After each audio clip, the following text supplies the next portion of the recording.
Perusahaan yang cukup besar, tapi seisi dunia belum tentu tahu siapa orang di balik Vanguard ini.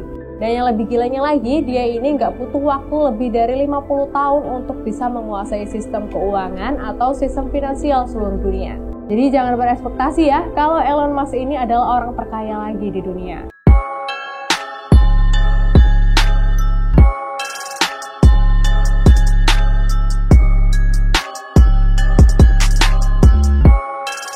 Hai guys, kembali lagi bersama aku Indria Hanhan. Nah, kali ini aku akan membicarakan tentang BlackRock, yaitu sebuah perusahaan investasi terbesar dunia yang menguasai hampir seluruh sistem di dunia guys. Jadi bahkan sosok yang selama ini kita lihat sebagai orang terkaya di dunia itu ternyata nggak ada apa-apanya ya. Dan perusahaan yang satu ini memegang saham yang lebih besar nih dari orang yang kita kira itu sebagai orang yang kaya di dunia, yaitu Elon Musk ya. Jadi kita sama-sama tahu nih kalau Elon Musk itu kan begitu kaya raya, termasuk orang yang paling kaya di dunia. Tapi ternyata perusahaan milik Elon Musk sendiri dikuasai sama perusahaan yang satu ini nih. Oke, langsung aja ya, kita akan membahas tentang perusahaan yang bernama BlackRock. BlackRock adalah sebuah perusahaan asal Amerika Serikat yang saat ini bergerak di sektor finansial terbesar yang ada di dunia guys. Bisa dikatakan dia ini adalah pemilik atau penguasa saham di berbagai sektor. Jadi kalau kita lihat nih perusahaan-perusahaan raksasa yang ada di dunia ini, BlackRock ini adalah yang ambil andil nih di dalam perusahaan itu. Nah, aku pernah nih bahas tentang keluarga Rothschild ya, di mana keluarga itu sangat berpengaruh di dunia. Keluarga Rothschild ini dikatakan menguasai hampir seluruh sistem yang ada di dunia, kayak sistem perbankan, keuangan, sistem politik, dan juga pemerintahan. Bahkan nih, mereka ini kan juga dikenal di balik nama elit global. Tapi untuk yang satu ini, BlackRock lah yang memiliki pengaruh yang cukup besar. Pemilik sekaligus founder dari BlackRock ini adalah Lawrence Douglas Fink, atau nama panggilannya adalah Larry Fink. Nah, dia ini adalah founder sekaligus CEO dari BlackRock. Dia ini memiliki julukan manusia 10 triliun dolar. Kapan ya BlackRock ini bisa berdiri? Jadi, BlackRock ini sudah didirikan sejak 1988. Dan yang lebih gilanya lagi, dia ini nggak butuh waktu lebih dari 50 tahun untuk bisa menguasai sistem keuangan atau sistem finansial seluruh dunia. Dan dalam rentan waktu 30 tahun itu, mereka berhasil menjadi perusahaan yang menguasai dunia. Pada tahun 2014, BlackRock ini mendapatkan penjualan sebesar 10,4 miliar dolar dengan total keuntungan 2,9 miliar dolar.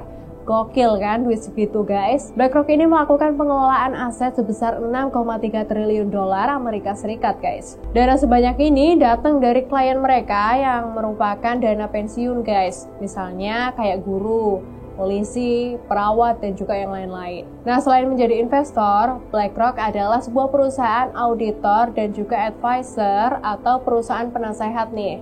Semacam konsultan gitu ya. Jadi perlu kalian tahu nih guys, kalau di semua negara yang ada di bumi ini, di situ ada yang namanya BlackRock yang berinvestasi. Mereka ini menanamkan modal, menanamkan uang mereka di segala sektor yang ada di muka bumi ini guys. Di Amerika sendiri, mereka ini memiliki saham di perusahaan-perusahaan papan atas yang ada di Wall Street seperti di Amazon, Apple, Alphabet. Dan buat kalian yang belum tahu nih, Alphabet ini kayak induk perusahaan Google gitu guys. Terus BlackRock ini juga memiliki saham di Tesla milik Elon Musk. Nah, jadi kalian bisa bayangkan ya betapa kayaknya nih perusahaan milik Larry Fink ini. Dia ini dijuluki sebagai The King of Wall Street. Pernah juga pemerintahan Amerika Serikat mengundang anak perusahaan dari BlackRock ini yang bernama BlackRock Solution. BlackRock Solution sendiri adalah perusahaan konsultan guys. Jadi orang-orang kalau mau konsul gitu ya datang aja ke BlackRock Solution ini. Nah, di sini nih pemerintah Amerika Serikat lagi ada masalah nih sama bank mereka. Terus mereka konsultasi sama BlackRock Solution ini, minta saran nih, minta evaluasi sama mereka, minta nasihat buat menyelamatkan bank mereka dari masalah. Nah, di sini bisa bayangkan kan, bank negara aja minta sarannya sama BlackRock Solution nih buat menyelamatkan sebuah masalah bank negara. Nah, lucunya nih, BlackRock Solution ini kan pihak ketiga, di mana mereka ini menyediakan jasa untuk memberikan solusi. Tapi bank-bank ini memakai jasa mereka dan mereka ini membantu buat menyelesaikan masalah-masalah. Sebenarnya mereka investasi juga di sana. Jadi di setiap bank yang ada di dunia ini, BlackRock ini pasti punya sahamnya guys. Tapi BlackRock ini membuat anak perusahaan lagi supaya dia ini bisa menanamkan saham lagi di perusahaan yang sama di mana mereka ini sudah pernah menanamkan saham sebelumnya di sana. Gokil sih ini. Duitnya itu kayak muter-muter doang kan, jadinya kayak angka 8 gitu guys. Jadi ngalir terus tuh, nggak ada ujungnya. Nah, orang-orang yang pakai jasanya BlackRock Solution ini nantinya akan mendapatkan informasi yang sebenarnya nggak semua perusahaan tahu kan. Jadi kayak informasi yang sensitif gitu guys. Bahkan nih informasi ini sendiri sering mereka gunakan untuk perusahaan BlackRock itu sendiri guys. Salah satu produknya si BlackRock ini adalah aplikasi Aladdin. Jadi mereka ini membuat aplikasi yang gunanya itu untuk menganalisa resiko buat klien mereka. Aplikasi Aladdin ini menerima data rahasia dari bank atau perusahaan asuransi atau institusi penting gitu ya. Jadi mereka ini menyediakan aplikasi itu untuk menganalisa resikonya. Tapi sebenarnya ini tuh agak beresiko untuk banknya sendiri. Misalkan BlackRock ini nanti akan membocorkan data-data mereka. BlackRock ini sendiri memiliki saham hampir di semua sektor, mulai dari transportasi, makanan, serta keuangan guys. Perusahaan mereka juga memegang dana hutang publik berupa obligasi serta memiliki bunga untuk real estate. Nah kerennya nih, pada bulan Januari tahun 2018, Larry Fink ini selaku CEO pernah mengirimkan surat ke semua perusahaan di mana BlackRock ini berinvestasi di sana. Isi surat itu adalah Larry Fink ini meminta buat menunjukkan kalau mereka ini ada andil positifnya nih buat masyarakat. Gak cuma masalah kinerja keuangannya aja guys. Perusahaan segede dan sekaya ini pastinya punya banyak fakta ya yang sangat mengejutkan guys. Apalagi perusahaan ini kan juga menguasai sektor farmasi, sektor obat-obatan tuh yang bisa kita kaitkan nih sama COVID-19.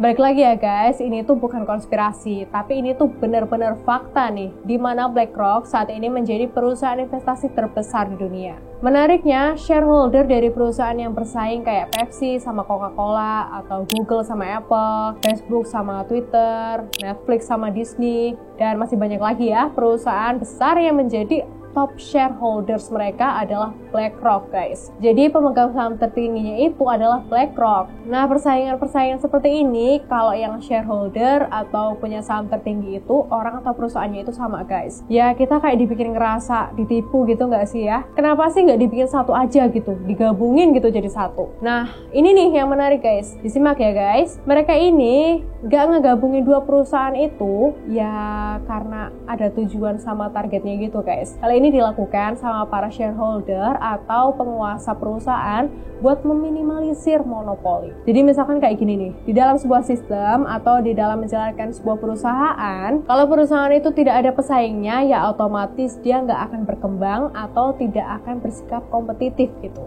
Jadi kalau misalkan antara Twitter dan Facebook disatuin, ya udah hilang tuh masing-masing ciri khas mereka. Misalnya yang satu punya fitur, terus yang satunya nggak ada. Nah, disitulah faktor persaingannya kan. Permainan sistem dagang itu terjadi guys. Dimana permainan sistem dagang seperti itu membuat BlackRock berhasil mengelola aset sebesar 10 triliun dolar atau kalau dikonvert ke rupiah itu sekitar 152 kuadriliun guys. Gila ya, 1 triliun aja itu udah gede banget kan. Ini 152 kuadriliun guys. Kocak banget ya. Kalau aset sebanyak ini berarti BlackRock itu punya saham di Indonesia dong.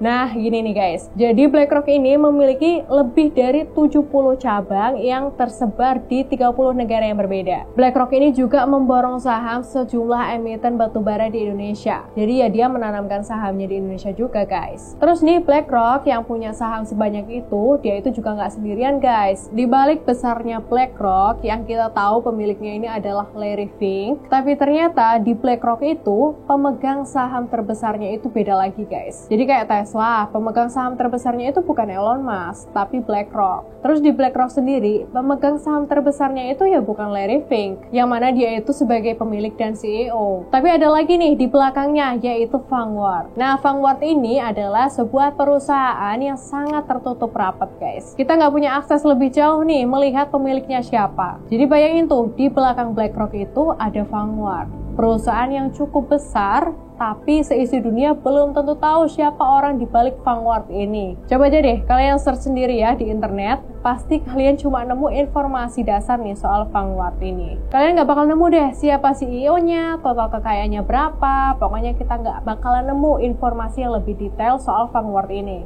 Jadi bener-bener rahasia, tapi mereka ini super duper kaya.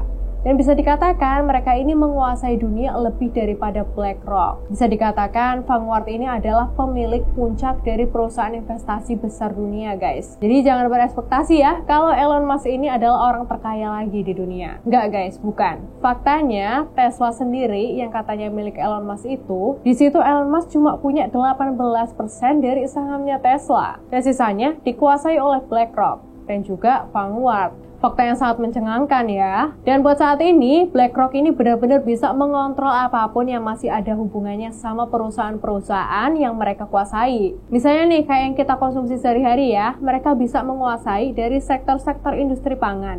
Otomatis ya mereka kan akan mengontrol apa aja yang harus kita makan.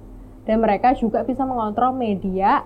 Jadi berita-berita yang kita lihat di televisi, mungkin di YouTube juga bisa mereka kontrol kan. Gimana caranya ya? Nah jadi berita-berita yang mungkin gak mereka sukai, ya bakal mereka take down guys. Mereka cuma akan naikin berita yang mereka suka, terus mereka juga akan bisa mengontrol nih sebuah pemerintahan negara. Kalau negara itu banyak perusahaan-perusahaan yang bernaung di bawah BlackRock.